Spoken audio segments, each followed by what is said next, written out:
Buenos días. Esta es la grabación de una intervención que tuve en el congreso celebrado el 14 de febrero de 2019 sobre el magisterio poético de Rafael Alberti durante la transición.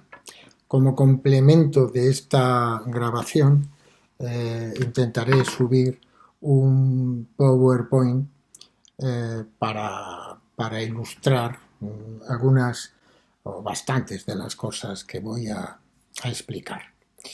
Bien, hace un año y pico, me ocupé en otro lugar del magisterio poético de Vicente Aleixandre y expliqué cómo, a raíz de la concesión del Premio Nobel en 1977, ese magisterio había ido declinando entre las jóvenes promociones de poetas españoles de una manera irreversible. En el PowerPoint, que espero que sea accesible, hay dos fotos, una de un grupo de discípulos o de aficionados a la poesía de Vicente Aleixandre y otra más pequeña de discípulos de Rafael Alberti. Basta con comprobar con ver estas dos fotos para apreciar las diferencias de las circunstancias y de la realidad en que se produjo el magisterio poético de ambos poetas. La de Vicente Aleixandre es una fotografía en su casa, en Belintonia, con el fondo de su biblioteca. Él está sentado con una corbata y una chaqueta de lana y está rodeado por atildados jóvenes. Entre ellos se puede distinguir a Luis Antonio de Villena, a Luis Alberto de Cuenca y a Javier Lostalé, todos ellos con chaqueta y corbata. Es decir, es una juventud muy poco rebelde, muy poco relajada.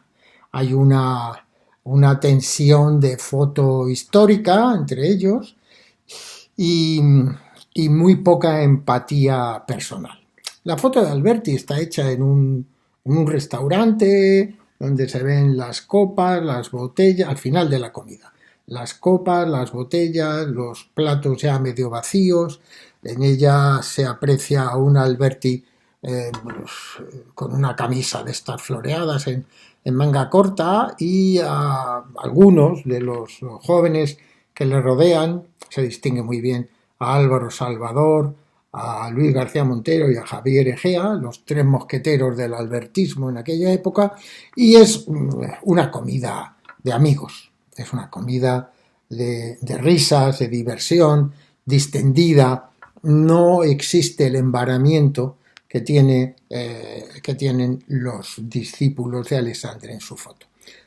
Es verdad que pertenecen las dos fotos a décadas diferentes. La de Aleixandre está tomada en los primeros años 70, lo deja muy a las claras la juventud de los poetas que le rodean, mientras que la de Rafael Alberti y sus amigos y sus discípulos es una foto de años 80. Claro, la España de mediados de los 70 y de mediados de los 80 es radicalmente diferente. Ha muerto Franco, ha empezado la transición, la izquierda se ha reincorporado a la vida política del país y en estas dos fotos se aprecia muy bien asimismo no solo la relación entre estos dos poetas de la llamada generación del 27 y sus jóvenes discípulos, sino también el cambio de época que se había producido con la transición política.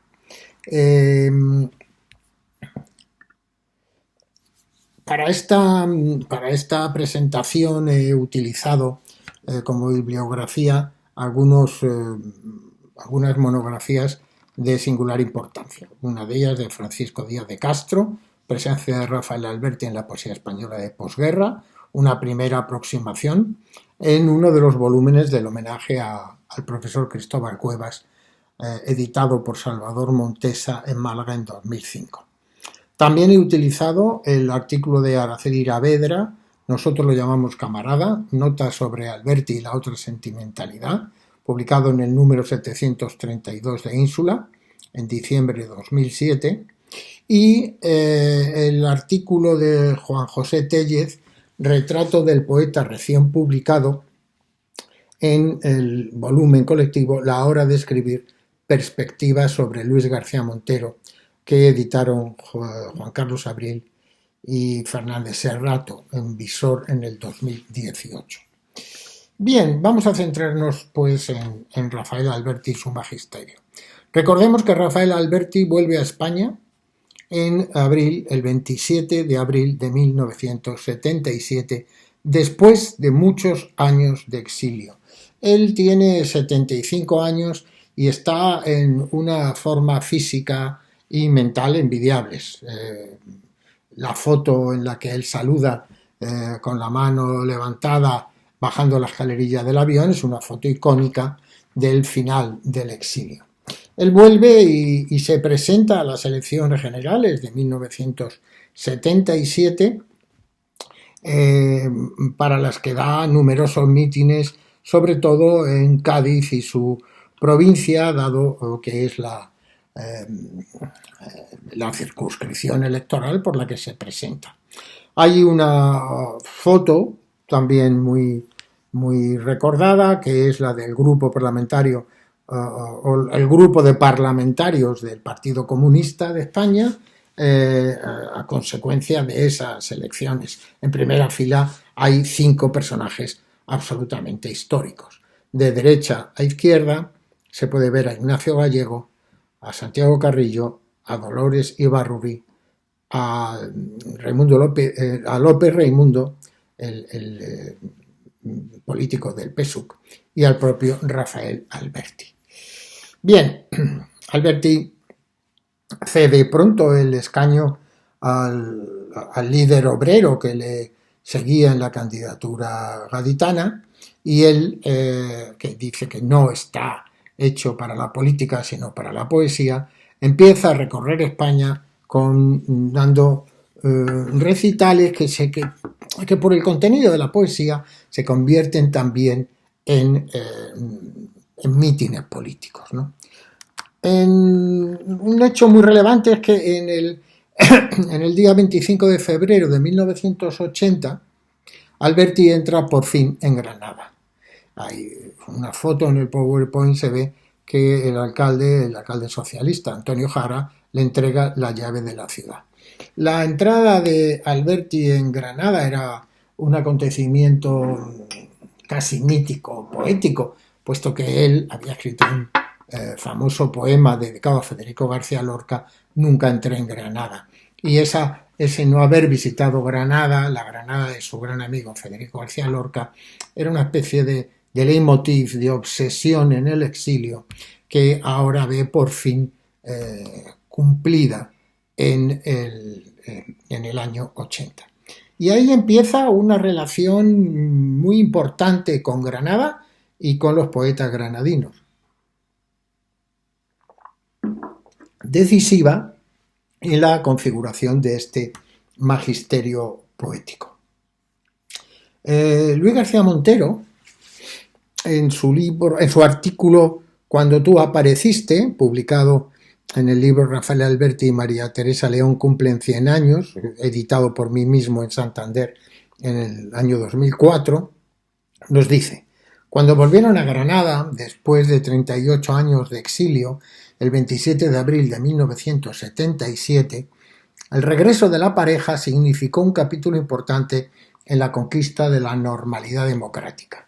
Sus nombres representaban la cultura republicana, la cultura que había intentado modernizar el país en los años 30 y que había sobrevivido en el destierro contra viento y marea para mantener la memoria de un sueño derrotado en la guerra civil. Esa significación, ese simbolismo, el de cerrar la herida abierta por la derrota republicana en la guerra civil, ese es el simbolismo que otorgaban al regreso de Alberti los jóvenes poetas de izquierdas. Benjamín Prado, en su libro A la sombra del ángel, 13 años con Rafael Alberti, escribe: en 1981, poco después de su regreso a España, tras 38 años de salvaje destierro, era un auténtico mito literario y civil, una celebridad que había escrito obras esenciales. También era un viejo luchador por la libertad, un defensor de la República y un héroe de la guerra civil, cuyo nombre ondeaba como una bandera en la mente de algunos ciudadanos y llenaba de ira el corazón de otros. Alberti dejó testimonio de ese vínculo que estableció a su regreso con las jóvenes promociones poéticas. Él en diversos lugares los menciona, los recuerda, en diversos lugares de La Arboleda Perdida, del volumen 2 de La Arboleda Perdida. Por ejemplo, dice: yo iba acompañado de unos jovencísimos poetas, Luis García Montero, Benjamín Prado y Teresa Rosenbinge. En otro lugar, el poeta Javier Egea y el pintor Juan Vida, dos nuevos granadinos, me llamaron ya muy entrada la tarde.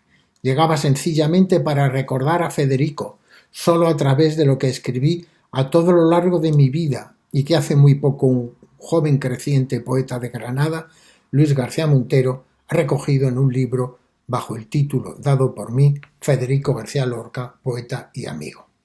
O aún en otro lugar de ese volumen de La Arboleda Perdida, dice o escribe: poetas de Granada como Javier Egea y Luis García Montero, junto a la salvadoreña Claribel Alegría, los nicaragüenses Gioconda Belli, Luis Rocha, Julio Valle, el uruguayo Mario Benedetti y yo, recitamos como homenaje al poeta sacerdote, se refiere lógicamente a Ernesto Cardenal, y al pueblo nicaragüense, que en aquella época, recordemos, acababa de salir de una tremenda guerra civil.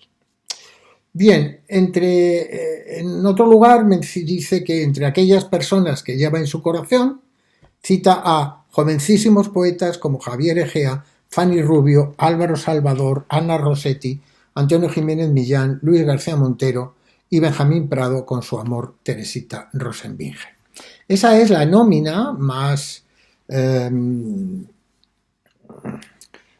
clara de aquellos poetas jóvenes de los que se rodea Alberti y sobre los que ejerce, como vamos a ver, un extraordinario magisterio poético. Alberti vuelve a Granada en diversas ocasiones, por ejemplo en el año 82 da un recital en el jardín de la Casa de los Tiros, en cuya fotografía se aprecia muy claramente a Álvaro Salvador, y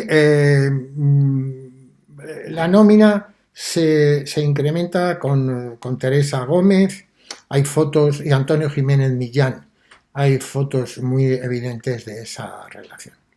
Bueno, hay algunos hitos en ese vínculo entre Rafael Alberti y el grupo granadino.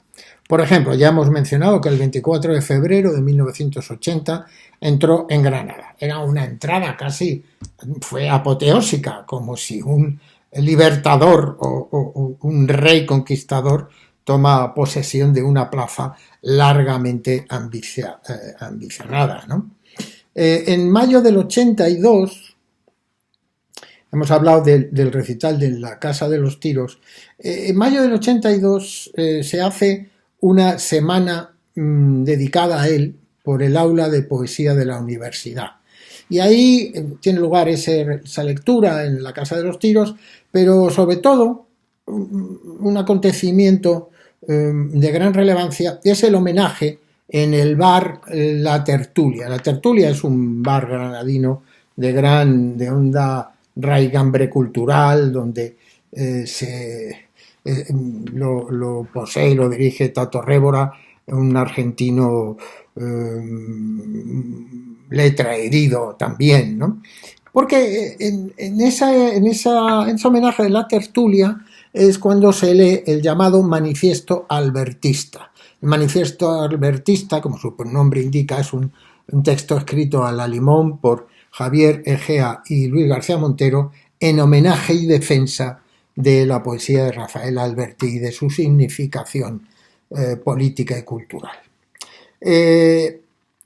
Hay otro homenaje casi un año más tarde, que es otro manifiesto casi un año más tarde, el manifiesto La Otra Sentimentalidad, publicado por Luis García Montero en El País el 8 de enero de 1983. Y ese es un manifiesto que lanza, dentro del ámbito de la poesía española, una corriente poética. España no ha sido nunca en poesía un lugar especialmente prolijo en manifiestos. La poesía ha ido cambiando, sobre todo a través de libros, a través de artículos, pero un manifiesto como tal, el manifiesto La Otra Sentimentalidad, era algo poco frecuente en nuestra poesía. Y en mayo de ese mismo año, 1983, se produce la presentación del libro El Jardín Extranjero, de Luis García Montero, que había ganado el premio Adonais del año anterior. Bien, en esa presentación del 27 de mayo de 1983, Luis García Montero declara a Juan José Tellez, periodista y gran poeta también: para mí, declara Luis García Montero, para mí Alberti representa toda la trayectoria de la poesía moderna española, desde el neopopulismo fenomenológico del 27, pasado por el gongorismo y el discurso de futuro de las vanguardias, el surrealismo, el compromiso o la alternativa existencialista. Y Luis Antonio de Villena, que escribe un artículo sobre esa presentación, sobre el acto de presentación del Jardín Extranjero, titula de una manera muy clarividente: Alberti entrega la espada para un poeta nuevo, Luis García Montero. En la presentación, lógicamente, había intervenido Rafael Alberti, dando la alternativa simbólicamente al nuevo poeta García Montero, que realmente poco después se consolidará como un gran referente de la poesía española contemporánea, La Otra Sentimentalidad, la poesía de la experiencia, etcétera, etcétera. En el vínculo, la relación entre Alberti y los poetas granadinos, está también, 3 años más tarde, la campaña para el referéndum sobre la permanencia o la salida de España de la OTAN, lógicamente en la campaña anti-OTAN. Allí se producen en esas fechas las marchas a Rota, a la base norteamericana en la que participa Alberti y todos estos poetas. En el 87 se produce la publicación del libro 1917 Versos, un libro que reúne textos poéticos de Benjamín Prado, de Javier Egea, de Luis García Montero, de Álvaro Salvador y de Antonio Jiménez Millán, bajo la advocación de Alberti. Y por fin, en el año 91, el doctorado honoris causa en la Universidad de Granada. Un personaje de gran importancia en esta relación entre Alberti y los jóvenes granadinos es su profesor Juan Carlos Rodríguez, autor del famoso libro Teoría e Historia de la Producción Ideológica, uno de los pocos catedráticos marxistas que había en aquella época en la Universidad Española, que orienta hacia el pensamiento crítico marxista a todos estos a sus jóvenes alumnos. Se producen a lo largo del tiempo visitas privadas, actos públicos, encuentros poéticos, mítines políticos, viajes literarios. Y en el 86, en cuanto a aspectos estrictamente textuales, en el 86 la publicación del libro de Alberti, Los hijos del Drago, en la colección Maillot Amarillo de la Diputación de Granada, que codirigían Mariano Maresca y Luis García Montero. En el 87, Alberti prologa el libro de Luis García Montero, Diario y cómplice, con una imagen de Luis García Montero, que viene a actualizar las imágenes que Alberti había escrito sobre los grandes poetas del primer tercio del siglo XX desde el exilio, e ilustra con 10 dibujos el libro de Javier Egea, Raro de Luna, en Hiperión, que aparece en 1990. En ese texto sobre Luis García Montero, que prologa Diario cómplice, Alberti escribe: yo amo a Luis García Montero, cada vez más escapado de moldes y vaivenes, todavía capaz del verso y la actitud en medio de una plaza, ante ese admirable pueblo que lo entiende y aplaude y lo recibe como una paloma mensajera de algo que está ansioso de oír. Lo admiro abiertamente por su gran dominio de todos los medios de expresión poética, su extenso idioma heredado de todas las riquezas a los 4 vientos de habla andaluza y sus anchos sinfines para el amor, ya con el corazón del rascacielo o con la musa cómplice perdida por los caminos o laberintos de las calles. Sobre el poeta Javier Egea, cuyo libro, como digo, Raro de Luna ilustra, le llama permanente y arrebatado poeta Javier Egea. Y el libro está dedicado a Rafael Alberti, y la primera sección, Sombra del agua, se abre con un lema del poeta gaditano. Rafael Alberti es uno de los referentes para la poética de la otra sentimentalidad, sobre todo para el ejercicio de análisis histórico de la educación sentimental sobre todo por el ejercicio de análisis histórico de la educación sentimental que realizó en los poemas dedicados a la familia en De un momento a otro, Poesía e Historia, 1934-1939. Ese libro es recuperado por los jóvenes poetas como modelo para implicar la experiencia personal en una experiencia colectiva.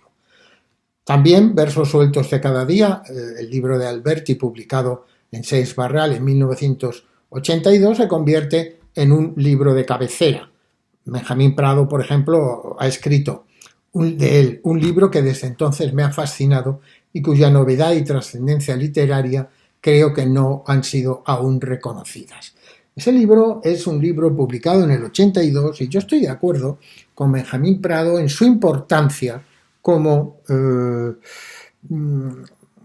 detonante de una nueva forma de entender la poesía entre los jóvenes de esos primeros años 80, que rompen completamente con el culturalismo de los llamados poetas novísimos que a lo largo de la década y media anterior habían dominado el panorama poético español.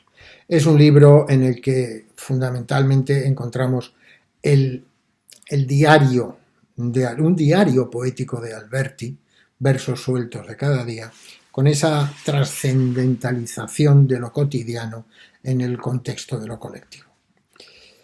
En su artículo de 2004, Francisco Díaz de Castro incluye numerosos poemas y testimonios de admiración a Rafael Alberti de los poetas andaluces, de Ana Rossetti, de Fanny Rubio, de José Ramón Ripoll, de Fernando Ortiz, no todos miembros del llamado grupo, de ese grupo granadino de la otra sentimentalidad, no lo es por ejemplo Fernando Ortiz, pero para esa época ya había empezado a extenderse la otra sentimentalidad a una realidad mayor que podemos denominar poesía de la experiencia.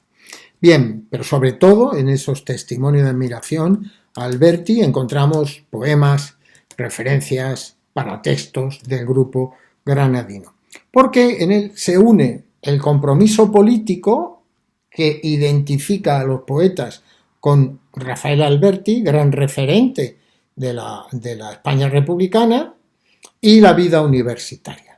Todos estos poetas son o están muy próximos a la ideología comunista y, por supuesto, al antifascismo, del que Alberti es un extraordinario símbolo. Pero también, no solo el compromiso político, también la vida universitaria, porque Álvaro Salvador, Antonio Jiménez Millán, Luis García Montero escriben tesis doctorales sobre la obra de Alberti. García Montero publicará La norma y los estilos en la poesía de Rafael Alberti, edita sus obras completas en la editorial Aguilar en el 88 y organiza, junto con sus compañeros, un congreso de homenaje a Rafael Alberti en 1990, cuyas aportaciones se publicarían en la revista Cuadernos Hispanoamericanos los números en número doble 485-486. Hay, por supuesto, numerosas referencias críticas de Luis García Montero a Rafael Alberti. Pueden ustedes encontrarla en el PowerPoint, que espero sea posible, que sea accesible a todos ustedes. Pero quizá una de las referencias más significativas es en su texto Defensa de la poesía o el sabor de la manzana, que es la introducción a la reedición de Poesía Cuartel de Invierno, libro de 1987 que se reedita en Seix Barral en 2002. Allí pondera el ejemplo de Rafael Alberti como poeta que asume de manera natural la inquietud política y la transmuta en búsqueda estética. Esa confluencia de la política y de la estética es un elemento clave en el ideario poético-político de Luis García Montero, y lo detecta en el tono del libro De un momento a otro, de Alberti, al que ya nos hemos referido. Y cree que es decisivo, imprescindible, para conocer la evolución de la poesía española posterior, desde el compromiso de Rafael Alberti a la crítica de José Ángel Valente. Hay numerosos textos de Luis García Montero sobre su maestro que ahora omito. Benjamín Prado, por ejemplo, reunió en un volumen de la editorial Renacimiento Lo que canté y dije de Rafael Alberti. Ese es su título, porque reúne los poemas que en diversos libros, en un caso sencillo, en Cobijo contra la tormenta, en Iceberg, en Marea Humana, y otros que incorpora directamente en este librito, Lo que canté y dije de Rafael Alberti, textos todos ellos dedicados al poeta gaditano. Antes me he referido al libro 1917 versos, un libro de ediciones Vanguardia Obrera, publicado en 1987. Es un libro conmemorativo de la Revolución Soviética de 1917, por eso ese número de versos, y ahí se recogen poemas de Javier Egea, de Luis García Montero, de Benjamín Prado, de Antonio Jiménez Millán, de Álvaro Salvador, de Javier Salvago. Cada uno incorpora 319 versos, más 3 del lema de Rafael Alberti, que dice: y ante tanta grandeza y tanto andrajo, una mano que pinta noche abajo por las paredes, hoces y martillos. Bien,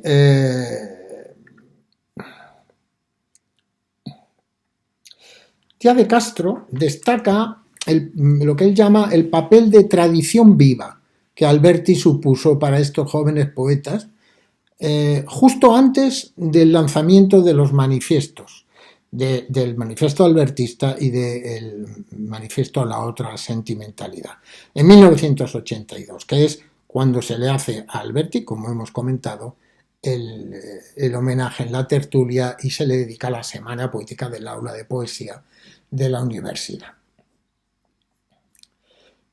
Algunos testimonios más. Álvaro Salvador, por ejemplo, escribió: tú, de patrón buscando por puertos y ensenadas la sal y la marisma de tu niñez perdida, nosotros marineros en mástiles y en jarcias, luchando como sordos cantores que en la noche buscaran el dorado rumbo de la libertad. Y el himno, Rafael, el himno de los hombres.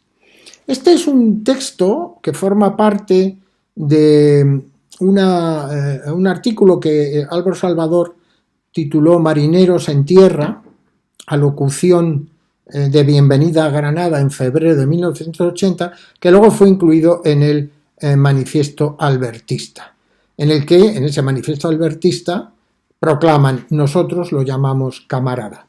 Y aquí camarada tiene un doble significado: amigo, lo que hoy llamaríamos colega, pero también el significado de miembro del partido comunista, porque esa es la manera en que los comunistas históricamente se autodenominaban. Benjamín Prado, en el prólogo a ese volumen, 1917 versos, le llama capitán imprescindible de nuestros ejércitos. Bien, la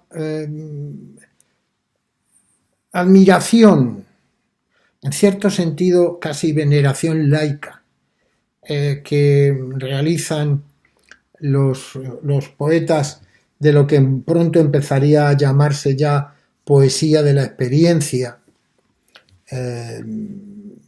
porque la otra sentimentalidad es un grupo limitado a Granada, pero cuando se expande, cuando empieza a influir,